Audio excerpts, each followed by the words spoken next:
Luiz Sobral, prazer tê-lo aqui, seja bem-vindo na Escola de Repertório, uma alegria recebê-lo, muitas coisas para conversarmos, né? Obrigado a você, Jair, pelo convite, é um prazer enorme estar aqui com você. É nosso tê-lo aqui. Sobral, se posso chamá-lo assim, vamos, como a gente começa aqui na Escola de Repertório, o nosso protocolo é falar um pouquinho a seu respeito, quer dizer, você é um homem de várias coisas, fez várias coisas, né? Uma personalidade que transitou por vários universos. Nós vamos fazer um recorte aqui hoje pela questão, talvez, do empreendedorismo e da empregabilidade, das questões da cultura e das questões da educação. Você teve um trânsito grande no mundo político partidário, enfim, todos esses ambientes que a gente rapidamente passou por aqui. Conta um pouquinho da sua trajetória, quer dizer, como é que foi esse caminho, como é que foram essas escolhas, Itaú Cultural, presidente da ABRAOSC, Associação Brasileira das Organizações Sociais de Cultura, a APA, Associação Paulista dos Amigos das Artes, enfim, uma trajetória interessante na Secretaria Estadual de Cultura, depois a presidência da Fundação para o Desenvolvimento Educacional, a FDE, um órgão importante da Secretaria Estadual de Educação de São Paulo, uma passagem pela Superintendência do SEBRAE, depois um pró-reitor de inovação da Universidade do Brasil, quer dizer, é muita coisa para tão pouca idade. Como é que foi esse caminho, essas escolhas, como é que foi esse movimento todo? Primeiro que não é tão pouca idade assim, né, já faço 45 esse ano, então, e comecei cedo. E antes disso, estava contando antes para você, né, eu me formei em técnica e mecânica e ainda fui mecânico de aeronave. Agora eu pareço Forrest Gump, porque o cara saiu de mecânico de aeronave para a pró-reitoria de uma universidade. Mas o fato, Jair, brincadeira à parte, que, curiosamente, a política na minha vida, desde muito novo, da adolescência, acabou me levando para vários desses caminhos diferentes, né? Quando eu me formo no ensino técnico e vou buscar uma universidade para fazer a minha graduação, eu passo a militar no movimento estudantil. Dali conheço pessoas que estavam mais velhas e mais novas, estavam alocadas em várias posições em órgãos públicos, passo a conviver com elas, passo a entender o que elas fazem, passo a me interessar mais pelo processo político, pelo processo de formação do Estado, por como o Estado se organiza, né, e como ele atua de fato e pragmaticamente para a sociedade. E aí vou me interessando por isso. Vou me interessando a tal ponto que eu passo a trabalhar numa instituição sem fins lucrativos que tinha relacionamento com órgãos federais. Depois eu, por conta deste projeto, esbarro e conheço outras pessoas que me convidam para ir para o Itaú Cultural. Aí vou para um outro caminho, embora ainda uma instituição sem fins lucrativos e de interesse público, embora de direito privado, né? Ali o Itaú Cultural é uma grande instituição promotora e difusora da cultura no seu mais amplo sentido e na sua maior amplitude possível, né? O Itaú Cultural faz um trabalho brilhante há muitos anos. Ali me aproximo da cultura, isso tem 20 anos. Eu saio de lá por conta das relações instaladas dentro do Itaú Cultural, junto com a política que eu fazia anteriormente na universidade, e aí, por conta de uma convergência de fatores e de pensamentos dentro de uma conquista aqui da Prefeitura de São Paulo, eu passo então a compor aquele governo. Isso tem também 17 anos. E aí eu aprendo coisas mais diversas ainda. Urbanismo, zeladoria, o problema da pessoa em situação de rua, trabalho na cultura na periferia, o problema que a gente tem na educação municipal, o problema da saúde, o que o município faz, qual é a obrigação do Estado, qual é a da União, como os entes federativos se comportam e suas responsabilidades. E aí é uma derivação absoluta, né, de áreas e experiências que eu vou acumulando, a tal ponto de que ao mesmo tempo eu passo a gostar tanto disso, Jair, que eu quero que a manutenção dessa ideia e desse espaço prevaleça e permaneça, persistindo, inclusive, aí fazendo campanhas eleitorais. Aí eu me especializei em campanha eleitoral. E eu fui fazer campanhas de todos os tipos, né? Fiz campanha de vereador, de deputado, de senador, de prefeito, de governador e até de presidente da República. Isso é até uma coisa curiosa, porque quem me conhece muito sabe, mas isso nunca foi, não é uma coisa que eu coloco na prateleira, sabe? Perfeito. Eu tenho lá, né, o nosso perfil em LinkedIn e tal, por onde você passou, o currículo. É curioso, né? Não está no meu currículo isso, mas naturalmente foi mais pelo desejo da manutenção e amplitude daquilo que eu vinha conhecendo e aprendendo e sabendo que era importante, que eu também batalhei para que essas ideias prevalecessem e permanecessem liderando as transformações na sociedade. E aí eu fui me aproximando de outras pautas. Uma delas, na cultura, onde a gente começa, anos depois, se aproxima e tem relações mais próximas. De lá, faço um movimento para o Legislativo paulistano, municipal. Vou trabalhar diretamente com o parlamentar, saio, vou, e tudo nesse saio e vou, sempre tem uma eleição no meio. E aí, até que eu sou convidado para dirigir uma instituição importantíssima, cultural em São Paulo, que é a APA, e aí entro e passo a administrar e revitalizar o Teatro Sérgio Cardoso, um ícone do teatro brasileiro. Desculpe interromper, Sobral, assim, o público que nos acompanha é um público amplo, quer dizer, o que é a APA e quais os equipamentos culturais que estão sob a gestão da APA? A APA é uma organização social, é um modelo de administração que o Estado escolhe para execução de políticas públicas parceiros da sociedade civil organizada. Uma entidade sem fim lucrativo, que tem interesse público e que vai desempenhar os seus melhores esforços para garantir que aquela política pública chegue ao maior número possível de pessoas com a maior eficiência cabível.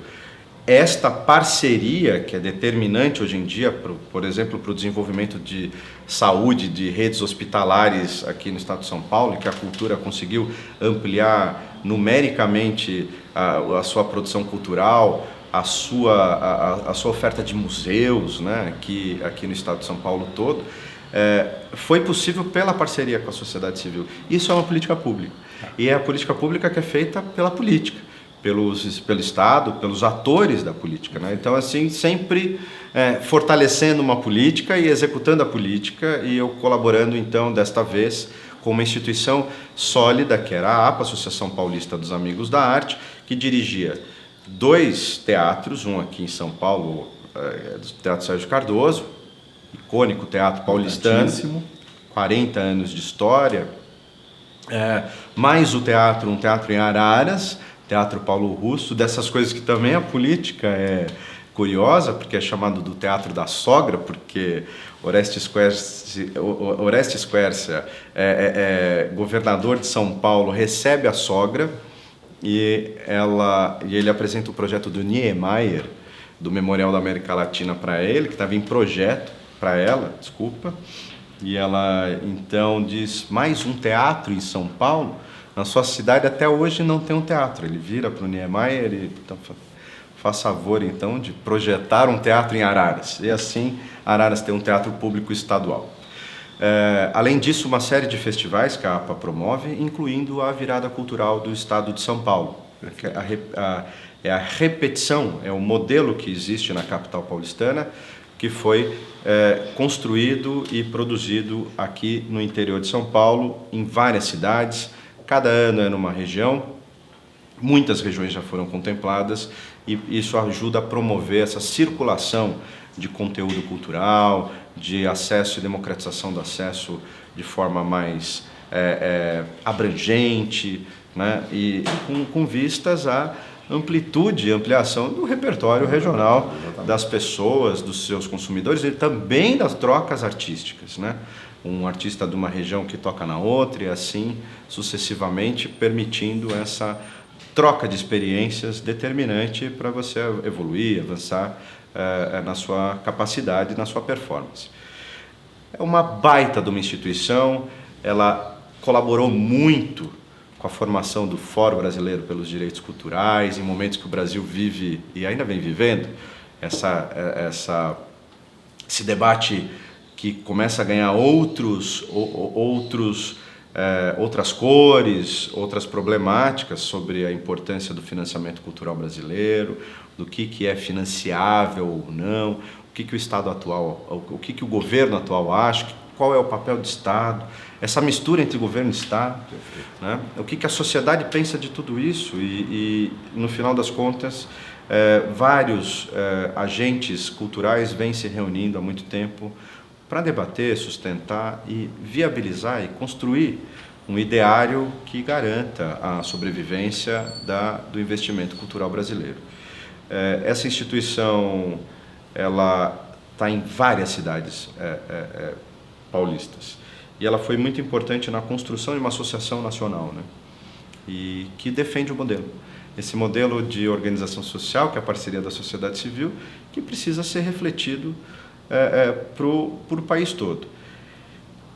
Essa experiência paulista, desse modelo de política pública, que fez com que, por exemplo, o Museu do Futebol tivesse a frequência de grandes atividades culturais. 30 mil pessoas visitam mensalmente o museu, né? A parceria com a sociedade civil permitiu que mais da metade do custo e investimento e desenvolvimento desse museu fosse financiado pela iniciativa privada. Olha que interessante. Não fosse isso, fosse do Estado, fosse público, imagina, o poder público ter que fazer concurso público para o bilheteiro do museu. Perfeito. Qual é a carreira que esse camarada vai ter? 35 anos de bilheteiro até se aposentar. Não há motivação, não há interesse, não há perspectiva que faça o camarada ter melhor performance, né? E essas trocas da sociedade civil, inclusive, permitem muitas atualizações. Um conselho que dirige essa instituição tem mandato, então troca. Então novos atores entram, novos personagens passam a colaborar com novas ideias, com mais outras novas experiências. Isso naturalmente garante uma perspectiva de mudança, um caminho de uma performance e eficiência disruptiva, inovadora, que também é o papel da cultura, mas sobretudo não estaciona. Perfeito. E isso garante que a gente continue caminhando a pleno vapor. É um modelo ótimo, excelente, replicado aqui em várias atividades, e isso me deu uma capacidade, Jair, de entender a importância da sociedade civil organizada, né? E eu acabei sendo convidado para ir para a Fundação para o Desenvolvimento da Educação depois. Cuida de 5.500 escolas, 3,5 milhões de alunos da rede pública paulista. É um desafio gigantesco. Cuida de programas de capacitação, de reciclagem, de atualização, né? É o órgão executivo da Secretaria de Estado da Educação de São Paulo. É um braço operacional muito importante, mas que lá, vez ou outra, vem a política e porque tem as divisões de poder. Você imagina que um órgão que tenha toda essa expressão dentro da sua importância cuidar de 5.500 escolas e 3,5 milhões de estudantes da rede, tudo bem, de criança, adolescentes, mas isso é a população maior do que a do Uruguai. Sim. Então, é muito poderoso, né? E isso naturalmente desenvolve interesses, e aí, às vezes, nem sempre ela anda da conformidade que precisa.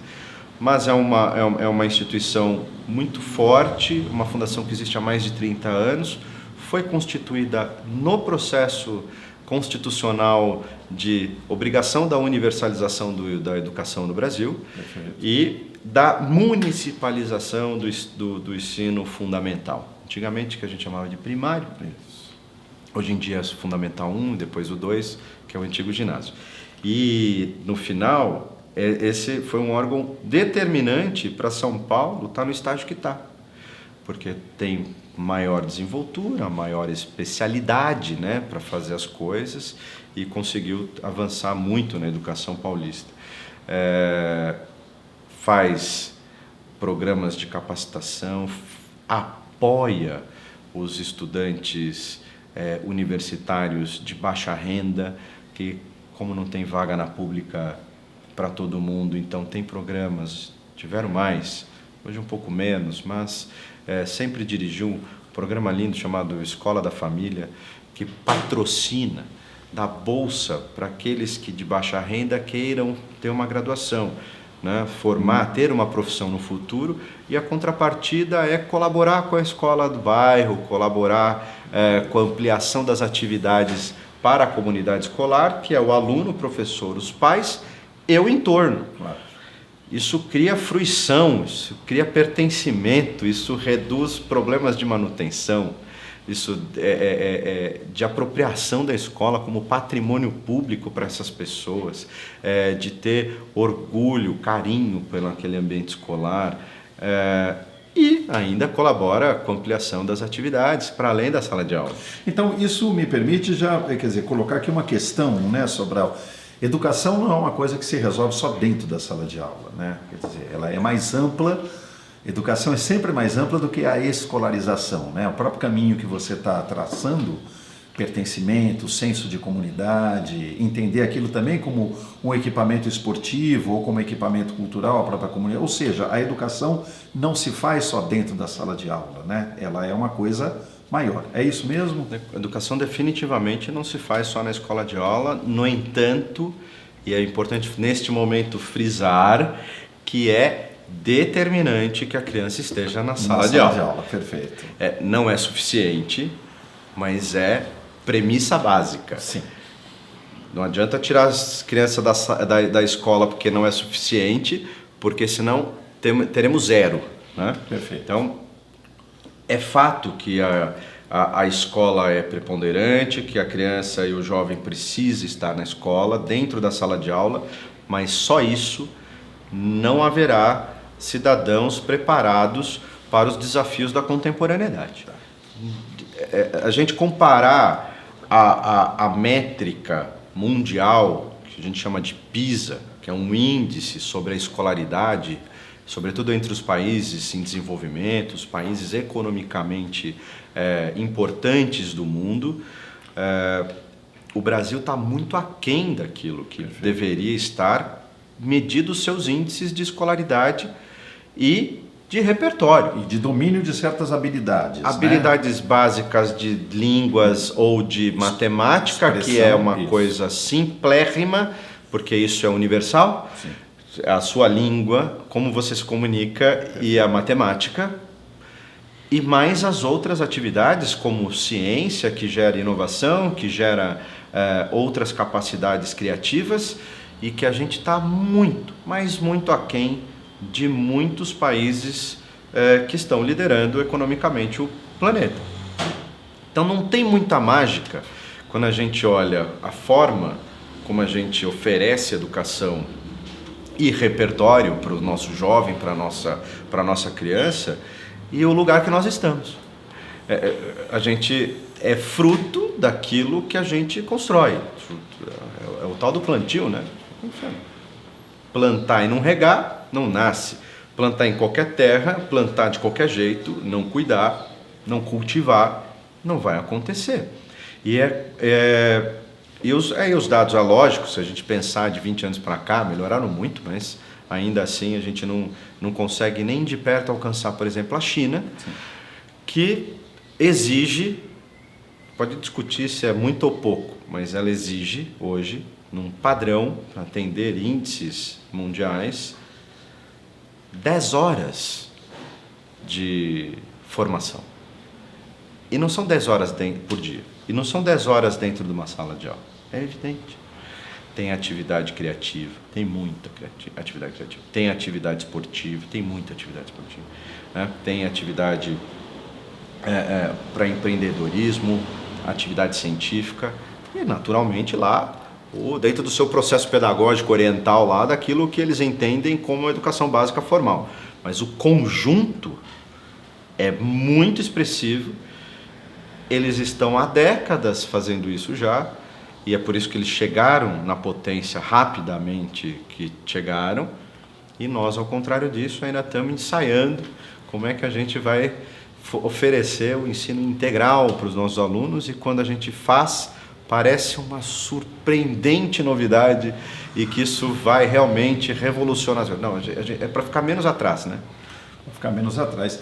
Sobral, nessas andanças, digamos, pessoais, profissionais, você ocupou recentemente uma pró-reitoria de inovação na Universidade Brasil. Quer dizer, eu gostaria de puxar um pouco essa conversa com você, porque você foi também um dos responsáveis pela recente criação do Conselho Superior de Indústrias Criativas da Federação das Indústrias do Estado de São Paulo, da Fiesp. Quer dizer, Fiesp tem câmaras setoriais, conselhos superiores para vários temas ligados à questão econômica, agronegócio, uma série de setores, e entendeu a importância de se pensar e de se começar a entender esse conceito amplo chamado de economia criativa, indústrias criativas, por aí vai. Eu queria, de alguma maneira, juntar essas perguntas.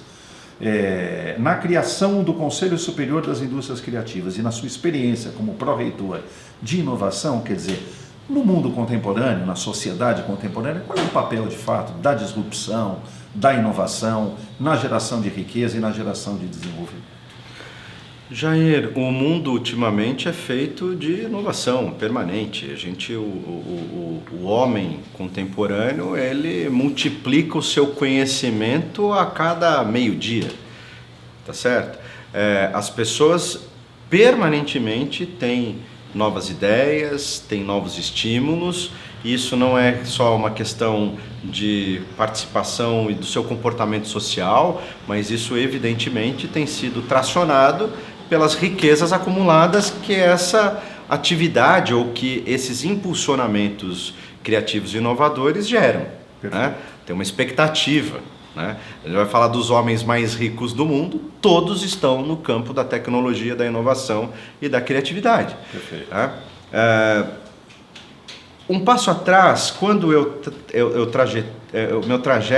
caminhei uma década mais solidamente aí pela cultura, percebi que tem um debate meio fora do lugar, como se a gente na sociedade brasileira discutisse a cultura simplesmente como uma atividade artística. É uma fruição do espírito, né? Isso, isso. Como erudição, né?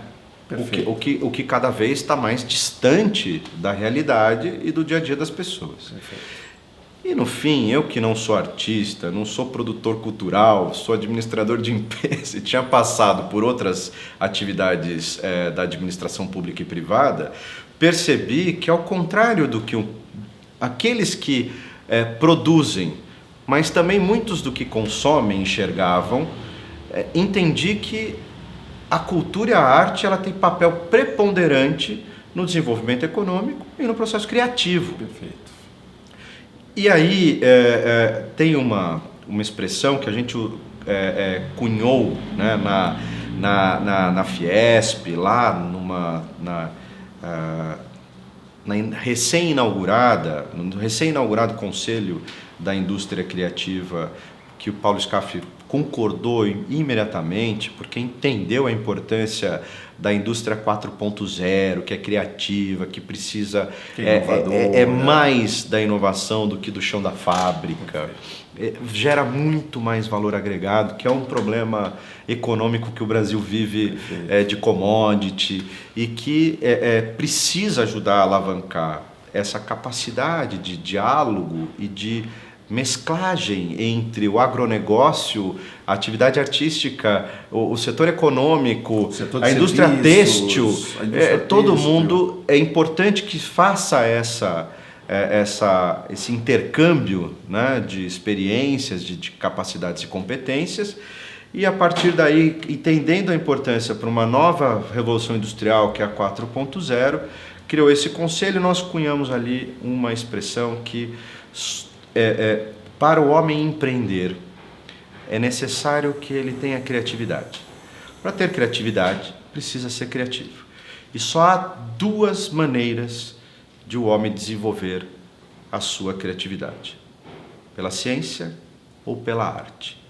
São os experimentos, são as novidades, são os ensaios que da ciência ou da cultura fazem você performar e alcançar um estágio antes não atingido. Então, quando a gente fala até de formação cultural para a rede pública, para o aluno, vai ter o projeto Guri, para o estudante fazer música, não é para ele ser músico, é para ele ser criativo. Perfeito. Não é para ele ser produtor musical, é para ele aprender matemática. Claro. Então, assim, esse estímulo, e por isso que foi constituído o conselho para ampliar um debate, era trazer a experiência naqueles que têm cotidianamente o seu labor, a sua profissão, o seu entusiasmo na criação e na produção artística, e que qual essa experiência pudesse ser misturada, mesclada e expandida para outras áreas que demandam a criação, que têm desejo e, mais do que nunca, urgência para serem criativas e inovadoras. É interessante isso que você traz, né, Sobral? Porque, na verdade, nós estamos falando de quer dizer, são tantas coisas interessantes nessa sua fala. Entre tantas outras que a gente pode fazer o recorte, há essa questão muito da capacidade de relacionamento de saberes que num passado não tão recente, aliás, não tão distante, não se comunicavam, né? Um engenheiro, o outro é um médico, o outro é um músico, o outro é um bailarino, o outro é um chefe de cozinha. E a questão que você traz é a importância de estabelecer entre esses saberes, digamos, vasos comunicantes, né? O criar relacionamento, quer dizer, um engenheiro é importante aprender com o artista, assim como para um artista é importante se relacionar com o engenheiro, e por aí vai. Quer dizer, de uma certa maneira, a ideia de criatividade, de inovação, que você também traz, não é exatamente ligado a um dom, uma inspiração, um conceito um pouco romântico, mas de um repertório e de uma capacidade de abrir relacionamento com outras frentes que às vezes não são tão diretamente interessáveis num primeiro olhar. É isso mesmo, Sobral? É isso mesmo, Jair. Você perceber que, até usei o exemplo da música, não foi à toa, porque a gente está acostumado a ouvir a palavra repertório, o repertório musical, que é o conjunto das coisas acumuladas, né, daquela coleção, a coletânea, né, daquele músico, das peças, enfim, e daquela banda, daquele cantor, daquele grupo. Né, daquela orquestra. E no final das contas, quem se aproxima dessas atividades não precisa do dom, não precisa sair lá o musicista, o professor de violão ou ainda um violeiro que vai ganhar a vida a partir dela, mas a importância que esse lugar traz disruptivo para qualquer outra coisa que você faça. Eu passei a conhecer teatro porque eu tive a sorte, conhecia como espectador, conhecia a coxia, literalmente, os bastidores de uma produção cultural teatral, porque eu tive a sorte, a oportunidade de dirigir uma instituição que estava instalada dentro de um teatro muito importante. Quer dizer, a APA tinha como sede física o Teatro Sérgio Cardoso. Sérgio Cardoso. E eu não hesitei em nenhum segundo em buscar saber como aquilo funcionava por todos os lados. O backstage mesmo, você tudo, diz. a parte de como funciona, o maquiador, como funciona a bilheteria, como funciona a coxia, como funciona o camarim, como funciona a agenda, que a gente chama de pauta. No teatro é pauta, a pauta do teatro, quais são os espetáculos e os seus períodos, quais são as sessões, como é que você define o horário da sessão, como é que você administra duas salas simultâneas sem que o som não vaze para o outro, que as pessoas não se confundam na hora de ingressar numa sala ou outra, como é que você capitaliza uma produção não financiada que falta insumos, como é que você colabora com companhias históricas e que estão passando por necessidade, como é que disso tudo você faz um novo momento para um teatro e reposiciona ele. Eu tive muita oportunidade para aprender isso, mas o fato, Jair, que eu não hesitei em estar lá dentro e aproveitar tudo, de gente que estava lá há 40 anos da fundação, de gente que tinha estudado cenografia, gente que tinha estudado artes cênicas, gente que tinha 20, 15 anos de produção cultural, gente que captava, de todos os tipos, né? Eu acho que o que a gente tem que estar disposto na nossa vida é permanentemente aprender as coisas mais inusitadas que a gente planejou na vida. Eu quando falei ali, se eu tivesse escolhido a profissão que eu dei largada, eu estava trabalhando numa companhia aérea. Perfeito. E, no entanto, eu me limito a viajar de voo comercial e olho lá e não olho muito para a asa nem para a turbina, porque vai que eu enxergo alguma coisa que ninguém viu. Mas, de verdade, eu acho que eu tive essa oportunidade. Eu sei que não é fácil para as pessoas terem oportunidades. Às vezes a gente tem que agarrar a primeira coisa que passa na nossa frente. Claro. Mas eu acho que é muito importante a gente estar sempre muito aberto para aquilo que a gente não conhece, olhar com menos e sempre o mínimo ou nenhuma desconfiança ou insegurança para aquilo que é novo e estar sujeito e submetido a experimentar, né? Acho que isso faz bem para qualquer pessoa. Isso faz bem para aqueles que, inclusive,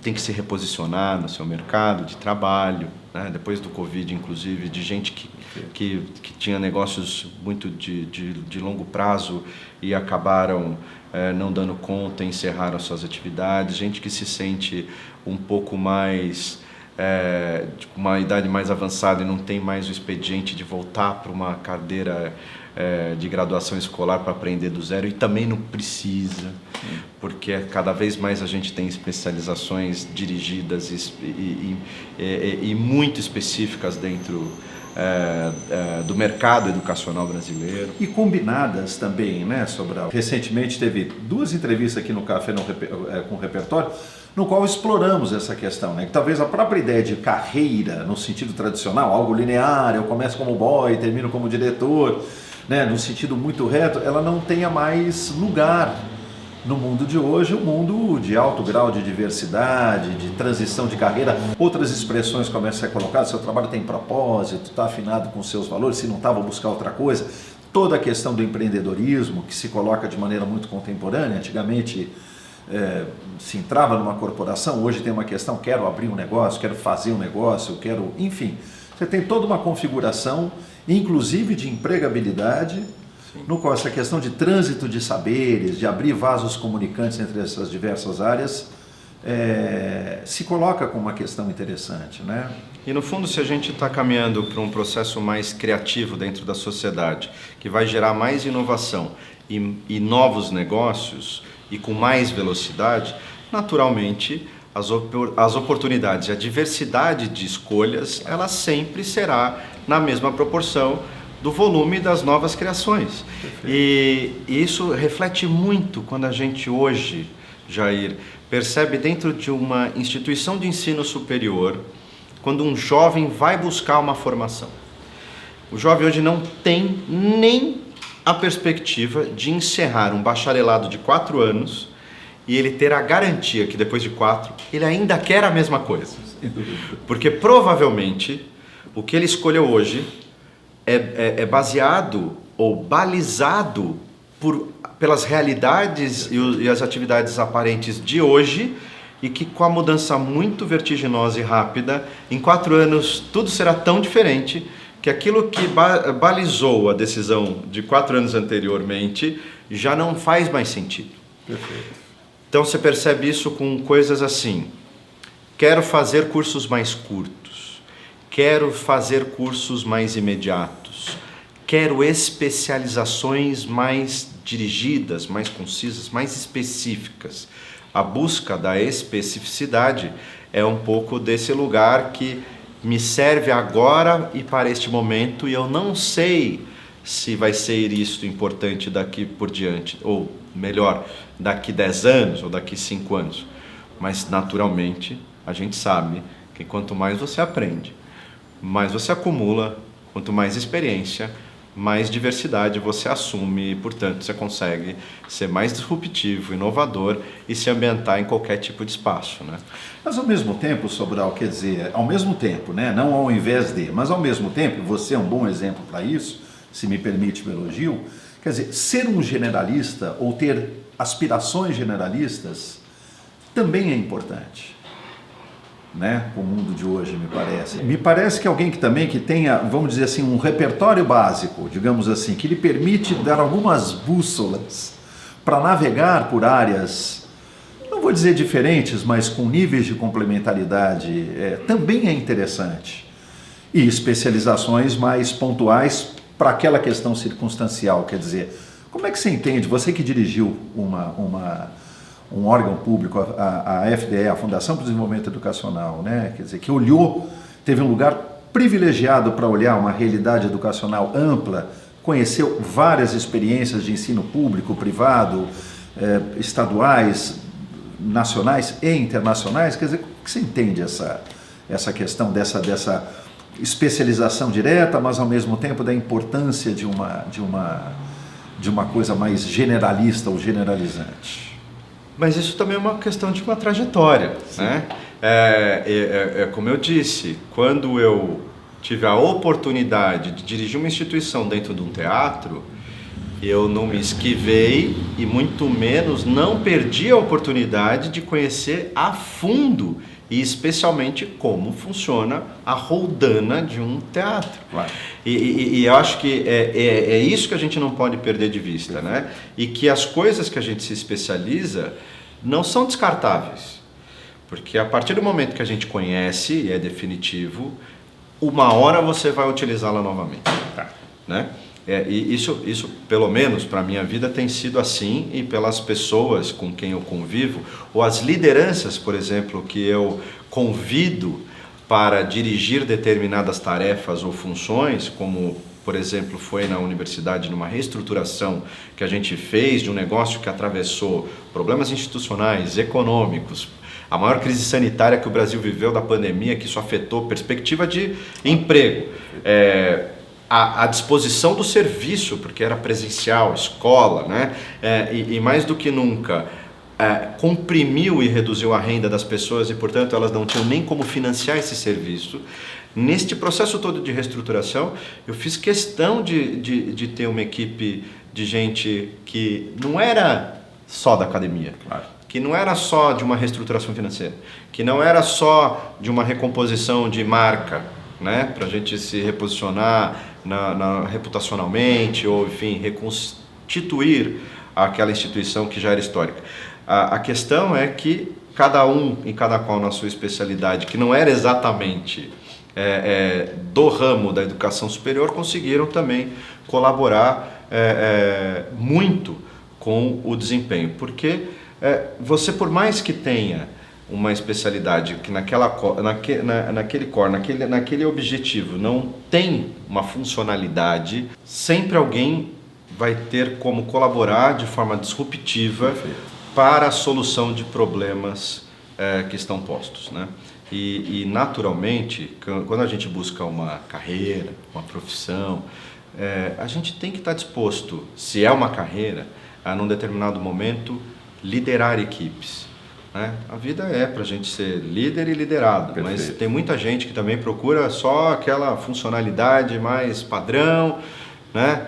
E não sei se a pessoa pode ser mais ou menos feliz. O fato é que, preparados para ser líder um dia, você precisa enfrentar desafios, você precisa desvendar problemas e achar soluções, e acredito piamente que se você não tiver amplitude do seu conhecimento, de experiências acumuladas, as suas soluções serão simples, porém ineficientes, ou ainda você terá pouca ou nenhuma ideia de como resolver problemas, às vezes nem tão complexos, mas que precisam de energia para serem solucionados imediatamente. Você está então trazendo aqui para a nossa conversa a importância dessa palavra, ao mesmo tempo mágica e movediça, chamada repertório, que é um pouco a somatória dessas coisas, quer dizer, uma coisa que a gente tem bancos acadêmicos, mas não só, experiências de vida, leituras de mundo, leituras de livros, enfim, leitura do ambiente, da importância de tudo isso que a gente chama de repertório nos modos de navegação social, por assim dizer. É isso mesmo? Sim, ainda mais se você pensar que no papel da educação.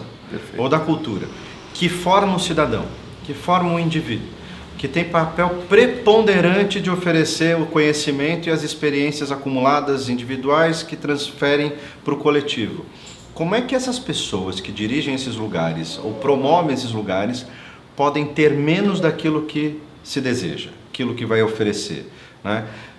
Nesses ramos, não tenha dúvida, quanto menos repertório, menos sucesso. Tá. E quanto mais repertório, mais a chance de sucesso. Mais sucesso. As oportunidades chegarão, elas serão construídas e até porque, né, Jair, quem consegue ter esse acúmulo de experiências já sofreu muitas derrotas e reveses na sua vida. Sim. Então, portanto, tem resiliência para continuar, perseverança para permanecer insistindo naquele projeto, naquele empreendimento e naquele empreendedorismo que possa fazer a diferença para a sua vida e para a vida das pessoas. Do processo criativo, né, que a gente espera o resultado do processo criativo e inovação, nós estamos, no fundo, falando de uma sociedade economicamente pujante, que seja diversa, seja tolerante, seja responsável, e isso torne as pessoas mais felizes, torne as pessoas mais animadas com a sua própria vida, e isso, na verdade, é um círculo virtuoso e que espero mesmo que as pessoas tenham cada vez mais capacidade de ampliar o seu conhecimento e os seus acúmulos experimentados para fazerem cada vez dar mais certo. Excelente, puxa vida, Sobral, que bacana. Para a gente baixar os trens de pouso aqui, virando um pouco a roda do assunto, mas mantendo as linhas gerais aqui, você trabalhou muito tempo na área cultural como um gestor, criou coisas, avaliou coisas, criou métricas, criou um conselho superior na Fiesp. Como você dizia no começo, Sobral, a cultura, quer dizer, claro, tem o produtor, tem o artista, a linha de frente, o ator, o músico, o bailarino, tem o produtor cultural que tem uma relação direta, mas seria interessante a gente trazer também, avaliar a cultura também é uma indústria hoje, no melhor sentido da expressão. Ela tem uma dimensão econômica, ela tem uma capacidade de alavancagem econômica. O que é entender a cultura, Sobral, dentro dessa dimensão econômica? Primeiro que existe um desconhecimento global, né, nacional, sobre qual é essa importância que a cultura faz na vida das pessoas. E aí também fica mais difícil a gente alcançar esse lugar que a cultura tem papel preponderante na economia. Mas eu vou tentar traduzir numa questão objetiva da cidade de São Paulo. Maior cidade do Hemisfério Sul, detentora de 10% do PIB brasileiro, nenhuma dúvida que ela é uma liderança cosmopolita nos negócios. É uma cidade que vive essencialmente de comércio e serviço.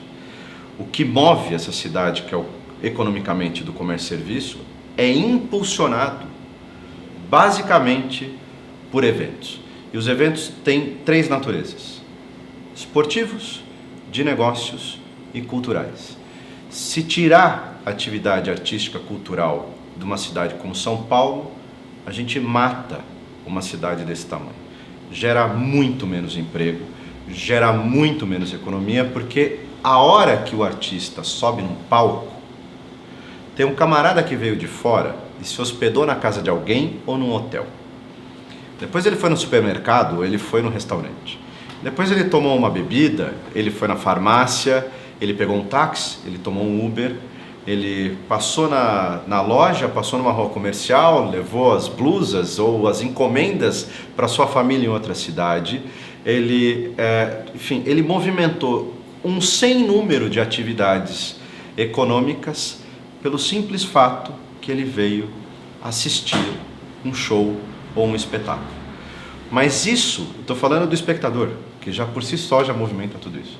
Mas atrás daquele camarada que é o músico, você tem quem faz a segurança, a montagem de som, de luz, a do palco, o catering, aí tem o cara que transporta a mercadoria, transporta o artista, tem quem vende o ingresso, tem quem faz a publicidade do ingresso, tem quem faz o figurino do espetáculo, a cenografia, que é o marceneiro, tem um engenheiro. Vai ter um musical grandioso num parque importante de São Paulo nos próximos dias, e tem uma estrutura de engenharia sendo montada há 30 dias. Quando chegar lá, o espetáculo tem 3 horas, mas para ficar em pé, levou 60 dias. Tem uma série de pessoas que atendem, aí tem a parte de laboral ali da saúde, tem bailarino, precisa de fisioterapeuta, precisa de atenção da nutricionista. É uma enormidade de gente. Uma cadeia produtiva enorme. Puxada por uma atividade. Se você tirar a atividade, tira o espetáculo, não tem mais nada. Sim. Porque ela é que impulsiona, quem lidera, quem carrega todas as outras que são tão principais quanto essa, mas que viram reles acessórias e inúteis se você não tem esse cordão inicial que puxa. E para a gente, numa sociedade que vive com a velocidade que está, querendo cada vez coisas novas e diferentes, a gente vem pela geração nova, a gente vai exigir cada vez mais criatividade. É um erro se a gente interromper isso. É um erro a gente lutar contra a obviedade da inovação. A inovação nos acompanha no nosso desenvolvimento civilizatório há 10 mil anos. A gente precisa acreditar para a gente não remar contra a maré e a gente colaborar com iniciativas dessa natureza, com menos militância e com mais profissionalismo. Na esteira da construção do seu argumento, Sobral, quer dizer, e nem pensar ainda na importância, por exemplo, de festivais literários, festivais musicais, festivais gastronômicos para pequenas cidades, eu estou até tirando da grande metrópole, né? Mas para pequenas cidades e para pequenas regiões, né? Passo Fundo, com uma feira literária durante muito tempo maravilhosa, Paraty, como um grande case, e tantas outras cidades, a importância desses festivais musicais, literários, folclóricos, gastronômicos, São etc. José dos Campos tem um distrito chamado São Francisco Xavier, que a partir do momento que o Estado, a sociedade, levaram um dos festivais mais interessantes literários para lá, que era o Festival Literário da Mantiqueira, duplicou o número de pousadas e restaurantes. Perfeito. A hora que tira, quebra. Sim. É determinante para o desenvolvimento. E olha que a gente nem falou que, por si só, a importância da própria produção do espetáculo em si, Perfeito. que gera o hábito cultural, que estimula as pessoas a lerem, que você dá conhecimento e difusão para bens e criações culturais determinantes para a vida do indivíduo.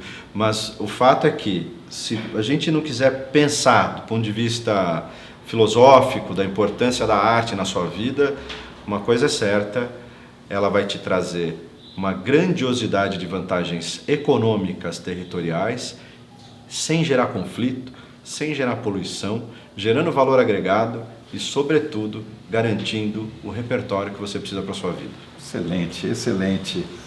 Sobral, para a gente terminar, você, enfim, um pró-reitor de uma universidade de inovação, sua experiência na FDE, qual o retrato que você faria assim rapidamente, eu sei que a pergunta é muito genérica, dos desafios que a educação tem? O que você entende que é fundamental para que a educação cumpra um papel de resposta para essas demandas que a vida contemporânea nos apresenta? Bom, do ensino básico, sem dúvida alguma, garantir ensino integral com a maior pluralidade possível, não só o conhecimento da sala de aula, mas com mais atividade esportiva, com mais atividade artística e cultural e mais atividade científica, mais estímulos para que aquela criança consiga compor e formar o seu conhecimento no tempo certo, que é na infância, para ela conseguir ajudar o país no futuro a ser melhor e menos dependente.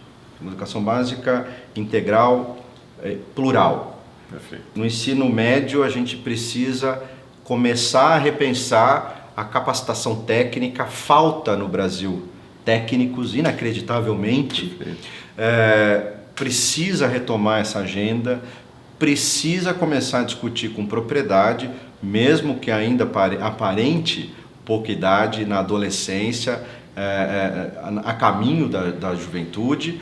Você precisa estimular as competências e habilidades para a gente ser e oferecer para o jovem maior assertividade das carreiras ou profissões que ele possa ter melhor desempenho ou performance, por vocação às vezes, ou por estímulo que estava lá adormecido. Precisa ter isso. Mas também muita atividade integral. Precisa continuar estimulando na adolescência mais formação artística, mais formação esportiva, porque isso é questão de geração de hábito. Quanto mais a gente tirar hábito esportivo e cultural, menos a gente vai precisar dos financiamentos futuros, menos a gente vai precisar justificar o óbvio.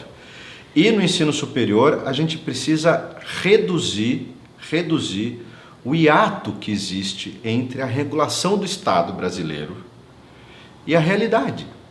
Leva anos para você constituir uma autorização para um novo curso, leva anos para uma instituição ali nos rincões. Não estou falando de grandes centros urbanos do Brasil, mas estou falando do Brasil real, do Brasil, do interior do Brasil, do fundão do Brasil, que você não consegue criar uma instituição e que não analisa a vocação territorial. Perfeito. Se você, a vocação local, você diz, né? Você forma, né? Você forma as pessoas para que elas colaborem com o território onde elas vivem e viverão, seja do ponto de vista social, econômico ou urbano, natural. Mesmo, sim. Né? Se lá tem uma capacidade para desenvolver um tipo de matriz industrial, a gente precisa estimular que as pessoas se formem naquele lugar, se interessem por aquilo e os negócios acessórios daquela matriz. Se ela tem uma vocação geográfica, turística, por exemplo, que seja, e que então a gente estimule. Nós não temos, inacreditavelmente, em 2022, Jair, no Brasil, ninguém fazendo isso. Perfeito. A gente não consegue juntar a sociedade, as empresas, os negócios, o Estado, a política local, a prefeitura que seja, e a academia. A gente precisa começar a pensar articuladamente todos esses órgãos para oferecer de verdade o que pode desenvolver a região e o que pode beneficiar as novas carreiras do futuro. Se a gente está desarticulado, fica um Deus nos acuda, cada um por si, e isso está reduzindo muito a nossa capacidade de entrega de bons profissionais em determinadas áreas que inclusive estão se esvaziando muito rapidamente e preocupantemente. O Brasil vai começar a formar muito pouco engenheiro. E não me parece que isso é uma boa ideia. E aí as mudanças levam muito tempo.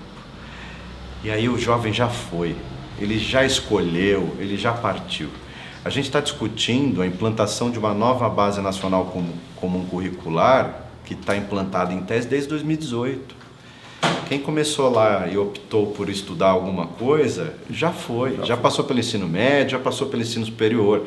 Já não foi atingido por uma discussão de quase uma década de uma reforma que já ficou velha. Perfeito. Então, assim, no ensino superior, reduzir as distâncias, e eu acredito que o Estado brasileiro tinha que ter o papel de articulador da sociedade territorial, das empresas e da academia, vocacionar territórios, dialogar melhor, debater com a expectativa do futuro do jovem e a gente entender o que o Brasil espera dos próximos 10, 15 anos, porque educação não faz do dia para a noite, é projeto de longo prazo e se a gente quiser resolver amanhã, a gente vai errar muito feio. Sobral, obrigado, prazer tê-lo aqui, obrigado pelo papo, pela conversa. Um prazer enorme. Prazer é meu. Desafio difícil, hein? Haja repertório para aguentar aqui as suas perguntas. Imagina. Espero que tenha sido a contento. Muito obrigado pelo convite. Obrigado.